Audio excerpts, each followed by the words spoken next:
Suka doakan orang tua?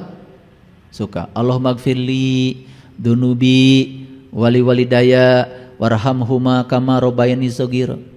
Ya Allah, ampunilah dosaku dan dosa kedua orang tuaku. Sayangi mereka sebagaimana mereka menyayangi aku waktu aku kecil. Pernah nggak bertanya, kenapa ada kata-kata sayangi mereka sebagaimana mereka pernah menyayangi aku waktu kecil? Padahal orang tua tuh sayang sama kita itu lain ke urang leutik wae. Geus boga incu oge, geus boga anak, tetep we kolot manyaah ka urang. Kolot beunghar urang ngilu beunghar. Beda mun budak beunghar, kolot teu ngiluan. Paham? Pernah bertanya? Gak pernah nanya. Akibatnya apa? Ya gak ada jawaban. Disuruh puasa aja seperti kebanyakan orang. Padahal sudah sering orang ngomong, oh puasa itu Bapak Ibu, ada puasa awam, ada puasa khusus, ada puasa khusus. Saya tanya, yang dua berikutnya bisa nggak Anda? Cuman pidato doang. Buat apa? Pernah bertanya, puasa khusus gimana sih? Puasa khusus gimana? Pernah nanya? Gak nanya. Kenapa Lailatul Qadar ganjil? Kenapa tidak genap? Terus ganjil dan genap buatan saha? Kalau awal Ramadan itu tidak bareng, berarti kalau malam ini kata si A yang duluan puasanya ganjil, besok kata si B, ayo nak ganjil mah. Padahal kakara mimiti manehna puasana. Cek nu saurang nu kamari puasa genap ayeuna mah. Isukan ganjil mah kan pipaseun. Makanya ganjil dan genap teh buatan jelema, bukan buatan Allah. Dulu juga tidak ada nama-nama bulan, nggak ada nama-nama tahun. Kan tahun Hijriah juga baru 1444 tahun, sedangkan dunia umurnya geus 12 miliar tahun. Paham? Mau milih malam ganjil teh 21, malam genap 22, mau itu? Ganjil dan genap bukan itu. Ganjilkan sudut pandangmu, pandang segala sesuatu dari sudut pandang Allah. Awali dengan Allah dan akhiri dengan Allah. Kita tidak akan kecewa. Tapi kalau kita memandang segala sesuatu dari sudut pandang manusia, genap namanya, benar salah, baik buruk, suka tidak suka, kita akan terjebak dalam neraka buatan kita sendiri. Makanya begitu ganjil surga, begitu genap neraka. Ada orang baik sama kita, kita baik sama dia. Ada orang tidak baik sama kita, tidak baik sama dia. Itu genap. Kalau sudah ganjil, rek alus, rek goreng maneh ka urang marek alus we ka maneh. Da maneh alus jeung goreng keur maneh lain keur urang. Ganjil tah surga. Gitu, itu namanya Lailatul Qadar. Lailatul Qadar itu jadi amalan harian. Lebih baik dari 1000 bulan. Itu kerasa karena kita merasakan kebaikannya. Paham? Makanya Lailatul Qadar tanggal 27. Loh kok Lailatul Qadar 27? Kok sama dengan 27-nya Isra Mi'raj 27 juga? Ada apa sih 27? Kok sama dengan 27-nya sholat berjamaah? Kok 27 juga? Pernah nanya? Maraneh mah tiba heula teh kitu jeung kitu we. Tanya atuh, kenapa? Ada irisan apa? Kok Lailatul Qadar 27? Isra Mi'raj 27. Salat berjamaah 27. Ada apa sih dengan 27? Ketemu tuh benang merahnya. Ketemu jawaban rahasia 27. Udah nangis kalian? Nggak akan saya kasih, enak aja. Kencenan neangan. Saya mah cuman membuat kalian gelisah. Kenapa? Kalau kalian ngaji, habis ngaji kalian gelisah, berarti masih ada tanda-tanda kehidupan dalam dirimu. Tapi kalau habis ngaji kayak gini, gelisah pun tidak, berarti memang sudah mati. Jadi saya cuma ngecek aja, masih ada benih nggak kehidupan dalam diri kita? Habis dari sini gelisah, bagus. Berarti masih ada tanda-tanda kehidupan. Habis ketemu saya, gelisah pun tidak. Teuing kumaha? Makanya ada hadis Nabi yang sangat bagus ya. Ini dari Abu Ya'la. Ya, dari Abu Ya'la. Itu langsung dari Nabi Muhammad Rasulullah SAW yang diriwayatkan oleh Tirmizi. Ya, hadisnya begini. Orang yang cerdas ialah orang yang mampu mengintrospeksi dirinya dan suka beramal untuk kehidupan setelah mati. Awas, kehidupan setelah mati. Karena setelah mati kan hidup lagi. Karena jiwa itu kan tidak pernah mati, jiwa itu abadi. Maka di Quran dikatakan kaifatak furuna billahi wa kuntum amwatan fa ahyakum summa yumitukum summa yuhikum summa yumitukum summa yuhikum summa ilaihi turja'un. Hidup mati, hidup mati, hidup mati, hidup mati, berkembali kepada Allah. Itu kesempatan dari Allah supaya kita membereskan semua urusan kita. Sebelum kita kembali kepada Allah, diberi kesempatan oleh Allah. Makanya jiwa-jiwa yang kehilangan tubuh hari ini mungkin akan melanjutkan perjalanan, diberi tubuh yang baru di kehidupan yang akan datang.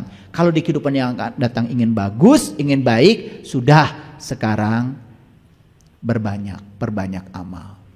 Karena ketika kalian memberi, tidak ada yang diberi, pemberian untuk kalian sendiri. Makanya saya bilang sama istri saya, kalau hari ini banyak orang yang ngasih sama kita, ini karma baik kita, karena dulu kita pernah ngasih. Makanya saya tidak berhenti memberi.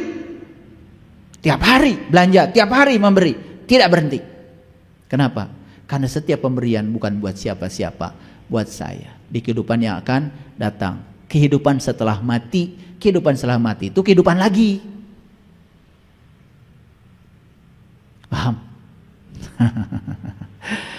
Makanya dikatakan, sedangkan orang yang lemah ialah orang yang selalu mengikuti hawa nafsunya dan berharap kepada Allah dengan harapan yang kosong.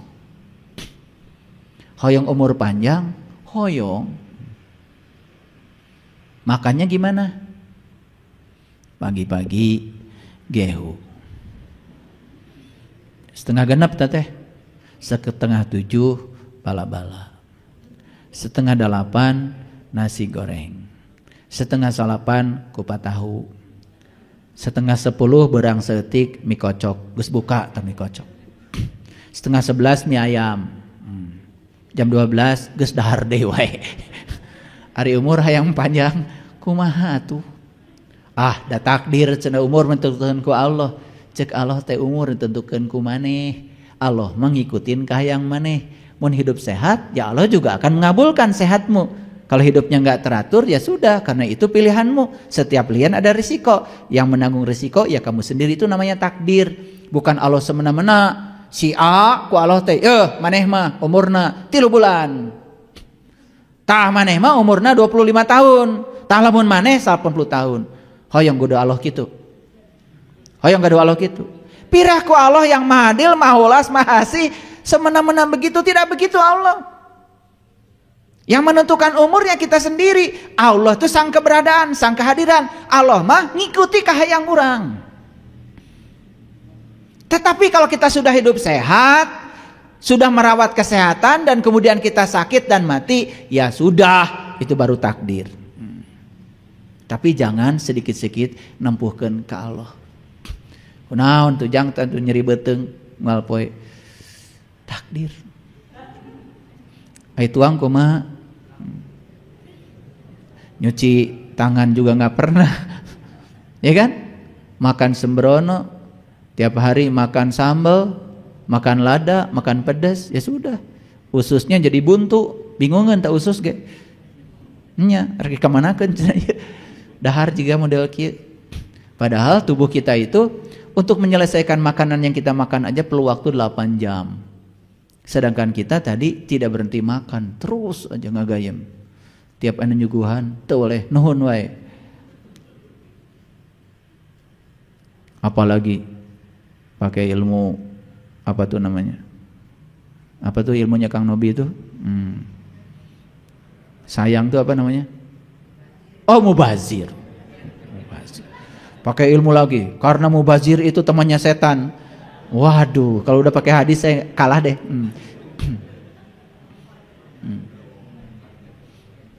Cari pembenaran. Betul, mubazir, memubazirkan tuh nggak boleh. Makanya di Thailand tuh ada makanan, ada restoran namanya all you can eat. Tetapi ada denda. Kalau kamu ngambil makan pakai nafsu, nggak habis, dendanya lebih mahal daripada biaya makan. Itu melatih diri itu. All you can eat. All you can eat menang segala di dahar. Pakai bahasa Inggris. Tapi mentang-mentang segala menang di dahar, waduh, ngedukna teh segala. Waduh, jadi capek-capek acan. Lep. Nepikeun ka kamerkaan. Betul enggak? Tungtungna anu dina piring ge teu beak. Didenda atuh leuwih mahal dibayar makan yang sebenar. Itu ya, tidak Islami. Aku memerintahkan kepada kalian untuk berpikir, karena berpikir adalah awal dari segala kebaikan. Ini kata Nabi. Jadi ini bahkan yang berbicara adalah Ali bin Abi Thalib. Yuk perhatikan saya. Berpikir adalah awal kebaikan. Ingin jadi orang baik, mikir. Pertanyakan semuanya sekarang. Mikir. Pertanyakan semuanya sekarang. Nabi Muhammad Isra Mi'raj dulu, salat dulu. Isra Mi'raj dulu, salat dulu. Nabi Muhammad berarti jumpa dulu, nyembah dulu. Masuk akal? Masuk akal ketika sholatnya gak ada yang diingat kecuali Allah, karena sudah tahu dan kenal kepada Allah. Kalian mikir. Itu saya cuma ngajak mikir aja. Mikir atuh. Semua perintah haji di Quran selalu diakhiri dengan fazkurullah. Coba lihat di Quran itu. Kalau kita lihat bahasa Quran, fa iza afadtum min arafah fazkurullah. Faida qadaitum manasikakum fazkurullah. Semua perintah haji selalu diakhiri dengan ingatlah kepada Allah. Berarti haji itu hakikatnya adalah berkunjung ke rumah Tuhan untuk berjumpa dengan Tuhan. Berarti haji baru mabrur kalau berjumpa dengan Tuhan. Ciri orang yang mabrur hajinya, habis haji dia ingat kepada Allah. Gitu nggak haji kalian? Mikir. Nah ini cuma mikir aja, mikir. Karena mikir adalah awal kebaikan. Saya ketika pergi ke Mekah, ya sebelum saya tawaf, saya mikir dulu. Tawaf, apa sih tawaf? Kenapa 7? Kenapa mulainya dari Hajar Aswad? Kenapa harus lewat Mutajam? Kenapa harus lewat pintu Ka'bah? Kenapa harus lewat rukun Maqam Ibrahim? Kenapa harus lewat Hijr Ismail? Kenapa harus lewat rukun Yaman? Kenapa harus istilam Bismillah Allahu Akbar? Saya pertanyakan semua. Mohon maaf, saat itu juga saya dialiri jawaban yang luar biasa. Karena semua saya pertanyakan jawabannya datang. Kenapa 7? Mikir. Karena ini hari ini kuliahnya mikir kan? Mual diberi jawaban. Karena kalau dikasih jawaban, tuh mikir. Itu yang disebut dengan discovery learning. Jadi saya hanya menyuruh kalian mikir sampai ketemu jawabannya. Ketika menemukan jawaban sendiri lebih puas daripada diberi nyaho ku batur. Itu bahasa pembelajaran kerennya namanya discovery learning. Belajar menemukan sendiri.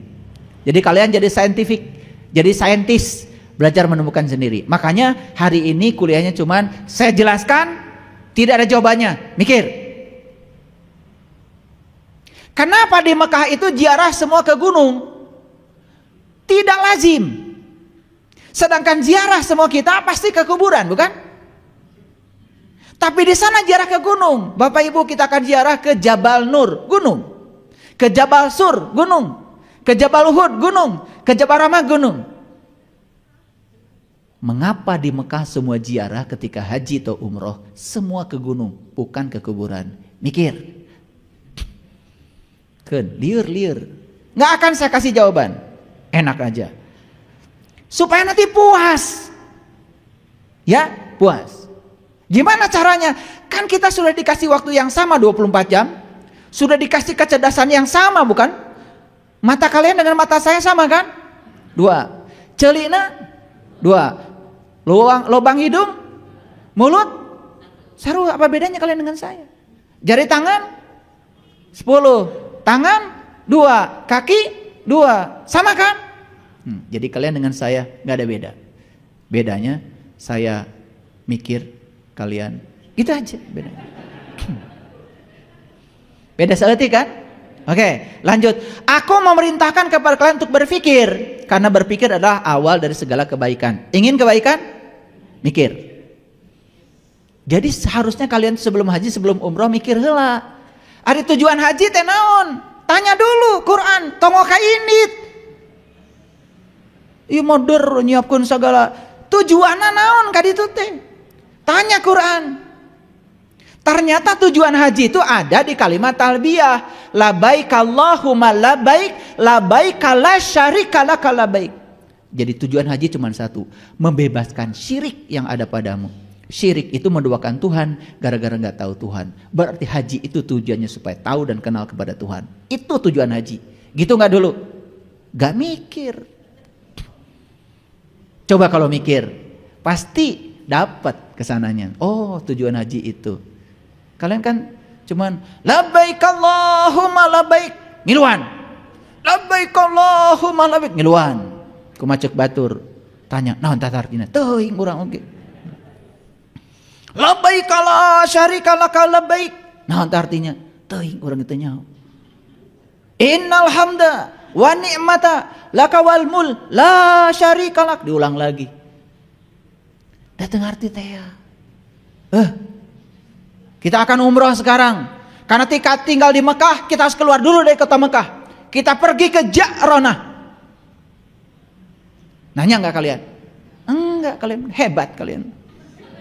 Makanya saya mah dimarahin dulu pertama kali pergi ke sana sama Mutawib. Bapak ini katanya banyak nanya. Lieureun tanyaku saya. Dia menjelaskan sama saya, Bapak Ibu, kita sebentar lagi ke Jabal Nur. Ini gunung ini, Bapak Ibu, gunung yang bercahaya. Suka bercahaya. Geus ningali maneh acan. Nah, ngomong gitu. Dia nggak ngerti Jabal Nur tuh dikiranya itu. Jabal Nur tuh ini, gunung yang bercahaya tuh di sini. Cing panggih tadi dinya. Bapak Ibu, kita harus keluar dari Mekah dulu ya, karena kita mau umroh. Gitu. Makanya kita akan memulai menjatuhkan niat nanti di Ja'ronah. Nanya enggak? Enggak. Sugan nanya Ja'ronah teh naon? Nah di berengaran Ja'ronah. Saya nanya. Saya tanya itu Mutawib, enggak bisa jawab. Saya tanya pada diri saya sendiri, enggak mungkin leluhur kami menyuruh di sini kalau enggak ada alasannya. Maaf Ibu Bapak, saat itu kemudian saya dapat intuisi. Ja'ronah itu artinya ja'a ro'aina. Merinding saya. Ja'a itu artinya datang, ro'a melihat, na itu adalah aku. Ja'a ro'aina, datanglah untuk melihat aku. Maka itu adalah titik awal kita umroh. Saya ketemu jawabannya intuitif saja. Dan saya cari dalam sejarah, oh ternyata Ja'ronah itu dari ja'a ro'aina. Datanglah untuk melihat aku. Begitu saya menjatuhkan niat di situ langsung labbaik Allahumma labbaik labbaik la syarika laka labbaik innal hamda wa ni'mata lak wal mulka la syarika lak innal hamda wa ni'mata lak wal mulka la syarika lak labbaik Allahumma labbaik labbaik la syarika lak labbaik innal hamda wa ni'mata lak wal mulka la syarika lak innal hamda wa ni'mata lak wal mulka la syarika. Sampai di Masjidil Haram udah nggak ada Ka'bahnya, semua cuma ada kekosongan aja. Nikmatnya luar biasa kalau semuanya dimulai dengan sebuah pertanyaan. Karena Nabi Muhammad mengatakan berpikir adalah awal kebaikan. Lalu Nabi Muhammad mengatakan, ini dari Abu Hurairah, barang siapa yang menginginkan petunjuk, maka hendaklah ia berpikir. Ingin petunjuk saja harus mikir. Coba, ini hadis. Makanya saya banyakan hari ini hadisnya, saya banyakan ayatnya. Barang siapa yang memiliki akal yang sehat, maka hendaklah ia mempergunakan akalnya. Jadi kalau ingin disebut waras, gunakan akal. Kalau ingin disebut waras, kecuali memang sudah kurang waras. Makanya dalam Quran surat Al-Fatir, surat Al-Fatir, surat ke-35 ayat 37, itu ada ayat yang sangat keren. Dan mereka berteriak di dalam neraka itu, ya Tuhan kami, keluarkanlah kami, niscaya kami akan mengerjakan amal soleh yang berlainan dengan yang telah kami kerjakan. Siapa yang berteriak ini? Siapa yang berteriak sini? Penghuni neraka. Baca pelan-pelan. Dan mereka berteriak dalam neraka. Siapa mereka? Ya penghuni neraka, berteriaknya di neraka. Apa teriakan mereka? Ya Tuhan kami, keluarkanlah kami, niscaya kami akan mengerjakan amal soleh yang berlainan dengan yang telah kami kerjakan. Pertanyaan saya, orang ini sudah mengerjakan amal soleh? Sudah. Tapi amal soleh yang dia kerjakan baru persepsi dia, gak mikir. Cuman ngikutin kebanyakan orang, malah memasukkan dia ke neraka. Maka dia bilang, keluarkan aku dari neraka ini, aku ingin mengerjakan amal soleh yang berbeda. Sudah mengerjakan? Sudah.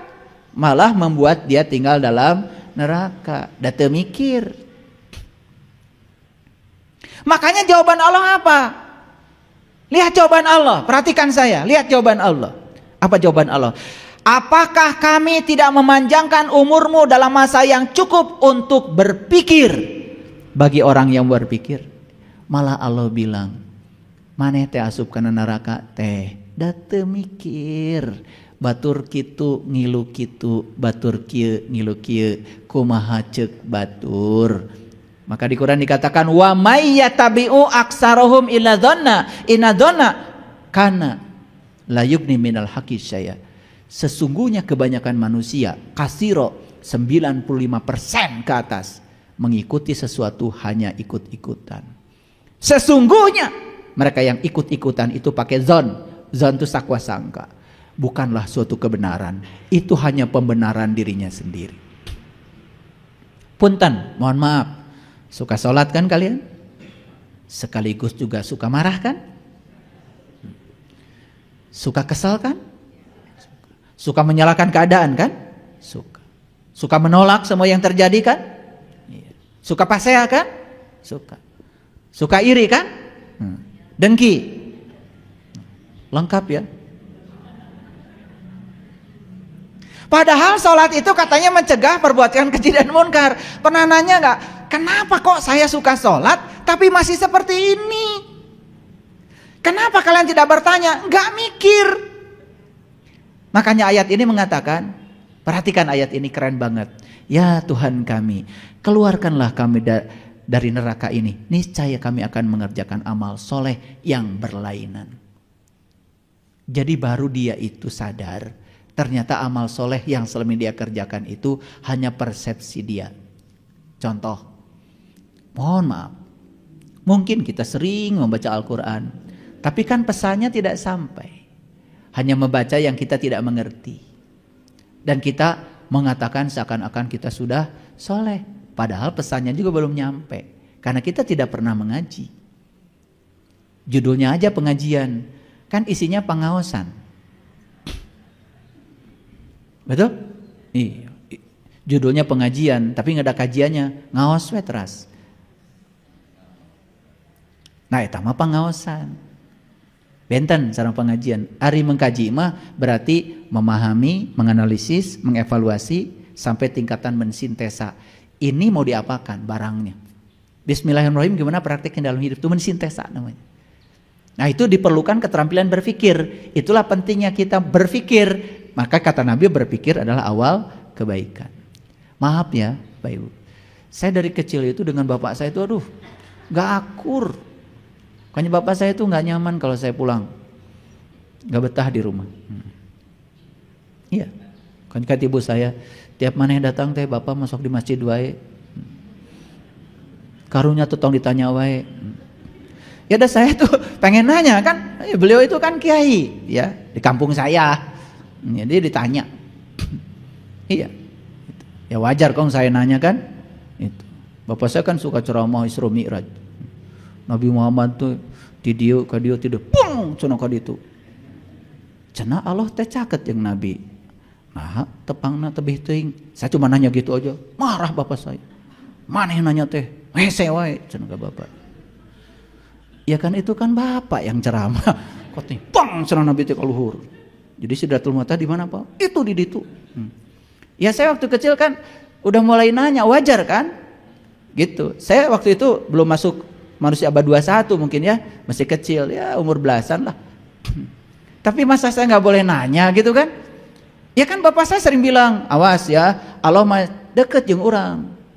Lebih deket tibatan urat gengerong urang. Kan gitu. Kalau Allah dekat dengan kita, dengan Nabi Muhammad dekat kan, dengan Nabi Adam dekat, dengan Nabi Isa dekat. Piraku tepang tebih teuing. Saya nanya gitu aja dimarahin. Makanya saya itu sering diusir dari pesantren. Tiba-tiba saya diusir. Tiba-tiba bapak saya marah. Mana tuh nanya naon? Mana emang ngaji teh cenah teu awet. Mus-mus dianturkeun ka dieu, musuh dianturkeun ka dieu. Taak cenah Pak, ku putra bapak mah. Ya udah. Jadi saya tuh dari dulu udah apa ya? Pengen bertanya gitu tapi ruangnya itu sempit. Bahkan saya dianggap asing gitu. Gitu. Padahal jelas di Quran kan, mohon maaf ya, mohon maaf. Ya. Saya juga suka mengkritisi bapak saya. Ya. Ya, bapak saya itu waduh, kalau urusan sholat, urusan tahajud, sholat jarang tidurnya. Ya, tapi giliran amak mah amak we. Itu saya bingung kan? Saya bingung kan gitu. Gitu. Beda jeung Nabi Muhammad. Nabi Muhammad kan marah itu sedikit. Orang mah setik-setik amak kan gitu. Nabi Muhammad itu sedikit marah. Kalau kita kan sedikit-sedikit marah. Betul? Nabi Muhammad sedikit kesal. Kalau kita sedikit-sedikit kesal. Nabi Muhammad itu kan sedikit tidur. Kalian? Iya, lagi ngaji aja bisa ngorok, gimana sih? Ini yang hebat tuh jawaban Allah di sini. Coba renungkan kalimatnya. Ketika diminta dikeluarkan dari neraka, apa jawaban Allah? Tidakkah aku memanjangkan umurmu dalam masa yang cukup untuk berpikir? Mikir atuh cek Allah teh ari mana teh ka mana wae. Gitu. Bahkan yang kedua jawaban Allah, tidakkah datang kepada kamu seorang pemberi peringatan? Ini kan lucu. Pertanyaannya, ya Allah keluarkan aku dari neraka. Niscaya aku akan mengerjakan amal soleh yang berlainan. Ya kan? Makanya nerakanya itu pasti sekarang. Rek irang ngomeanana atau nerakana jaga mah. Makanya di Quran jelas, fa ammal ladina syaku fa finar lahum fiha zafirun wa saikun. Neraka adalah tempat di mana kamu masih bernafas. Jadi oleh karena itu maka Allah untuk menyelesaikan pertanyaan orang ini disuruh mikir. Hebat gak? Ketemu ya? Nah, kenapa saya bisa menjelaskan begini pada kalian? Kenapa? Karena saya mikir. Jadi sebelum saya sampaikan, saya mikir heula. Jadi keren kan? Coba pertanyaannya, ya Allah keluarkan aku dari neraka ini. Aku akan menjalankan amal soleh yang berbeda dengan yang aku sudah lakukan. Karena amal soleh yang dulu cuma persepsiku dan membuat aku masuk ke dalam neraka. Paham? Kata Allah, sok atuh ti ayeuna mah maneh teh mikir. Dengan berpikir maka dia akan menemukan amal soleh yang baru. Oh, geningan amal soleh teh beda. Cek Quran mah lain cek urang. Ketemu jawabannya di Quran surat Al-Kahf ayat 110. Man kana yarju liqa'a rabbih falyamal amalan solihan. Barang siapa yang ingin jumpa dengan Tuhannya, lakukan amal soleh. Oh, berarti amal soleh itu berarti cara untuk berjumpa dengan Tuhan. Pantas saya masuk neraka karena saya nggak tahu cara jumpanya. Saya pikir amal soleh itu ngasih sumbangan. Saya pikir amal soleh itu ya ngasih uang sama orang miskin. Itu namanya amalun hasanah, amal kebajikan. Sedangkan amal soleh itu khas di Quran. Makanya orang yang sudah mendapatkan amal soleh disebutnya juga solihin, orang yang dapat nikmat. Masuk akal? Kenapa masuk akal? Karena mikir. Saya sampaikan kajian ini setelah saya analisis sampai tingkatan sintesa saya kalau mikir. Maaf ya. Jadi saya itu sudah belajar yang namanya ilmu pengembangan keterampilan berpikir. Saya kalau mengembangkan keterampilan berpikir dari mulai mengingat, memahami, menerapkan, menganalisis, mengevaluasi sampai saya mensintesa. Jadi itu adalah hierarki berpikir. Saya kebiasaan setiap hari begitu. Jadi kalau saya punya pengetahuan disintesa dulu di sini. Makanya saya kalau ngajar di kelas, ngajar fisika, misalkan ngajar mata kuliah listrik, mekanik, apapun, magnet, saya tidak pernah bawa buku. Saya tidak pernah bawa buku.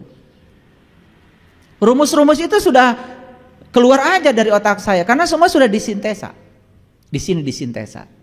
Bukan sekedar dipahami, tetapi sudah dianalisis, bahkan sudah saya praktekkan di laboratorium. Jadi kalau saya mengatakan pada mahasiswa, anak-anak, kalau saya mengalirkan listrik pada suatu kabel, maka di sekitar kabel itu akan ada medan magnet. Saya buktikan, saya simpan jarum kompas di bawahnya, maka jarum kompas menyimpang di bawah arus listrik. Bagaimana saya tidak bisa menjelaskan? Itu sudah menjadi karakter saya. Kalau saya menjelaskan, sebetulnya cara menghasilkan listrik gampang. Kumparan diputar aja dalam medan magnet. Saya bikin prototipenya. Kumparan diputar dalam medan magnet permanen. Maka dia akan terjadi yang namanya gegel induksi. Disebut namanya hukum Faraday. Saya sudah mengalami hukum Faraday. Bukan menceritakan Faraday. Saya sudah mengalami sendiri hukum Faraday-nya. Bahwa GGL itu dihasilkan oleh perubahan fluks medan magnet. Saya uraikan rumus-rumusnya. Kadang-kadang masuk katanya sama saya, kok Bapak tuh bisa hafal semua rumus? Dikiranya saya menghafal. Padahal saya mensintesa. Nah kalau pengetahuan sudah sampai pada tingkatan sintesis, itu baru pengetahuan itu sudah milik kita. Apapun. Jadi oleh karena itu maka Quran pun disintesis, disintesa di sini, disintesa dulu sebelum disampaikan pada orang lain itu dilihat dulu tali temalinya. Makanya ayat ini keren nggak? Keren kalau dijelaskan. Makanya mintanya dikeluarkan dari neraka, tapi Allah bilang kamu akan keluar dari neraka. Kira-kira begitu. Kalau kamu bisa mengubah persepsimu terhadap amal soleh yang kamu persepsikan. Dan kamu akan menemukan amal soleh yang baru kalau kamu mulai berpikir. Cukup sampai di situ? Tidak, kata Allah. Aku akan datangkan kepada kamu seseorang yang akan memberikan peringatan kepadamu. Keren sekali. Solusi bukan itu? Jadi ternyata di Quran itu setiap pertanyaan ada solusinya. Cuman karena kita kelamaan memberi waktu untuk membaca, tidak menggunakan ini, malas berpikir. Akibatnya ayat yang begini luar biasa ini tidak kita sintesa. Artinya tidak membawa dampak pada kehidupan kita. Coba sekarang kalau diurai seperti ini, oh berarti mulai sekarang saya harus pertanyakan semuanya. Betul nggak? Saya harus pertanyakan semuanya. Coba pertanyakan nggak apa-apa. Kenapa kalau habis sholat istighfar 3 kali? Pernah nanya? Kalau saya nanya, maka saya ketemu jawabannya. Itu saya ketemu jawaban itu hampir 11 tahun. Kenapa habis istighfar? Habis sholat istighfarnya 3 kali. Kenapa bukan 5 kali? Kenapa bukan 2 kali? Kenapa 3? Oh, saya 11 tahun ketemu itu. Karena ternyata dosa manusia yang paling besar itu 3.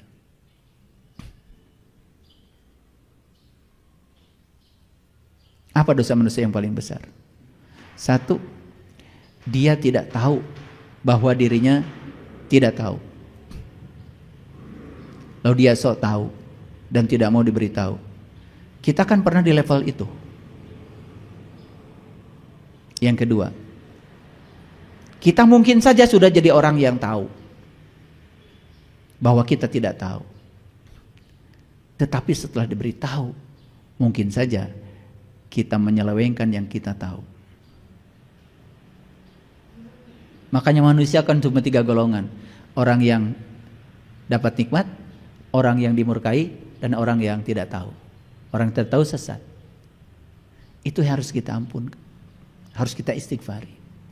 Dan orang yang sudah dapat nikmat pun bisa jadi dia meninggalkan. Makanya diingatkan oleh Allah, ya Bani Israel, uzkuru nikmati Allah alaikum wa anni fadaltukum alal alamin. Hai Bani Israel, hai orang-orang yang sudah berjalan menuju Tuhan, ingat nikmat yang aku sudah berikan kepada kamu. Aku unggulkan kamu dari segala umat. Jadi yang diberi nikmat oleh Allah itu cuma satu kelompok, namanya Bani Israel. Jadi para nabi, para siddiqin, para syuhada, para solihin, semuanya kelompok Bani Israel. Silahkan buktikan di Quran. Keren. Saya tidak berbicara Israel, saya yang di sana. Mereka tuh meminjam sebetulnya nama itu dari Al-Quran. Karena tahu nama ini di Quran diunggulkan, dipinjam nama itu. Jadi kenapa istighfar 3 kali? Cari, mikir lagi. Kita lihat surat Al-An'am ayat 31. Sungguh telah rugilah orang-orang yang mendustakan pertemuan mereka dengan Tuhan. Sehingga apabila saat datang kepada mereka dengan tiba-tiba, mereka berkata, alangkah besarnya penyesalan kami terhadap kelalaian kami tentang pertemuan itu. Sambil mereka memikul dosa-dosa di atas punggungnya, ingatlah amat buruk apa yang mereka pikul. Ini keren sekali ayat ini. Sungguh telah rugilah orang-orang yang mendustakan pertemuan mereka dengan Tuhan, sehingga apabila tiba saatnya, mereka mengatakan, alangkah besarnya penyesalan kami karena kami lalai terhadap pertemuan dengan Tuhan itu. Lihat saya semuanya. Kita kuliah. Tiba-tiba dosen ngasih ujian. Yang kita sesali, ujiannya atau tidak belajarnya? Bukan ujian yang disesali, tidak belajarnya. Duh nyesel deh, saya nggak belajar dulu. Tiba-tiba sekarang harus ujian. Begitu dibutuhkan, baru kita nyesel. Itu sa'ah namanya. Bagtatan, tiba-tiba. Bagtatan itu tiba-tiba. Begitu mati, tiba-tiba datang. Tiba-tiba. Duh nyesel. Kenapa ya saya dari dulu tidak cari ilmu untuk belajar mati sebelum mati. Saat kematian datang, poek, mongkleng, buta rajin, gelap gulita, bingung mau pulang kemana. Maka dia menyesal. Rugi saya. Mau nggak masuk kelompok ini? Sok atuh. Badai iradei, dah hidup mah di sini saat ini sekarang. Makanya di dalam Quran surat Al-Kahfi dikatakan, sombonglah orang yang mengatakan bahwa besok masih ada waktu. Hidup di sini saat ini sekarang. Isukan macan tangtu, komo nu ngesebel mah sejarah wungkul. Tiasa diulangi kurang. Jadi para sahabat, di Quran surat Al-Imran ada kata-kata yang sangat indah. Sesungguhnya dalam penciptaan langit dan bumi dan pergantian malam dengan siang terdapat tanda bagi ulul albab. Siapa ulul albab itu? Yaitu orang-orang yang senantiasa mengingat Allah dalam keadaan berdiri, duduk dan berbaring, seraya mereka memikirkan penciptaan langit dan bumi sambil berkata, Rabbana ma khalaqta hadza batilan subhanaka fakina azabannar. Tidak mungkin kalimat ini datang tiba-tiba kalau nggak mikir. Coba lihat saya semua. Kalian sedang bercermin, lihat wajah, lihat aja. Allah menciptakan mata dengan segala kelengkapannya, dikasih bulu mata, dikasih alis, dipikirkan di situ. Baru akan terucap kalimat ini, Rabbana ma khalaqta hadza batilan. Kalau sudah tahu gunanya. Sekarang kan belum tahu gunanya. Kenapa telinga begini? Kenapa ada anak telinga? Sampai sekarang nggak tahu gunanya. Mau gimana mengatakan Rabbana ma khalaqta hadza? Kata-katanya jadi basa-basi. Semua yang basa-basi ujungnya pasti basi. Kata-kata Rabbana ma khalaqta hadza itu lahir secara otomatis dari sebuah perenungan. Karena kalian merenung, maka Nabi mengatakan berpikir sejenak jauh lebih mulia daripada sholat sepanjang malam. Pernah dengar hadis itu? Tapi malah kita memperbanyak sholat, gak mikir. Akibatnya sholatnya gak pakai ilmu. Jadi sholatnya cuman sekedar menggugurkan kewajiban. Atau paling juga kalau sholat karena sedang banyak masalah. Tahajud dilakukan karena sedang banyak masalah. Insya Allah masalahnya tambah banyak. Itu namanya like attracts like. Itu ya, yang serupa menarik yang serupa. Maka kata Allah, kamu itu kalau gak ada masalah gak tahajud. Baru tahajud kalau ada masalah. Maka kata Allah, aku perbanyak masalahnya biar tetap tahajud. Itu namanya like attracts like. Itu hukum tarik menarik. Kan gitu, kalian tuh baru sholat duha kalau lagi rezeki seret. Makanya makin sering duha makin seret rezekinya. Kalau mau duha, duha saja, jangan dikaitkan dengan rezeki. Kalau mau tahajud, tahajud saja, itu namanya ikhlas. Biar Allah yang ngasih hadiah. Jangan mengaitkan kebaikanmu dengan muatan-muatan yang ada dalam dirimu sendiri. Wa ahsin kama ahsanallahu ilaika. Berbuat baiklah kamu sebagaimana Allah berbuat baik kepadamu. Karena Allah berbuat baik pada kamu bukan karena kebaikanmu, tapi karena cinta kasih Allah yang luar biasa. Itulah ibadah di tingkat mahabbah. Orang yang ibadah tingkat mahabbah sudah tidak butuh pahala, sudah tidak takut dengan neraka. Beribadah kepada Allah semata-mata karena Allah, bukan karena surga dan neraka. Itu yang disebut dengan mukhlisin. Paham sampai situ? Jadi mulai sekarang sudah mengerti yang menyebabkan setiap manusia menderita, celaka, masuk ke dalam neraka gara-gara tidak mau berpikir. Oleh karena itu, mari kita gunakan fasilitas yang luar biasa dari Allah itu supaya kita mulai membiasakan berpikir. Karena berpikir adalah awal kebaikan. Shadaqallahul adzim. Barakallahu li wa lakum. Assalamualaikum warahmatullahi wabarakatuh.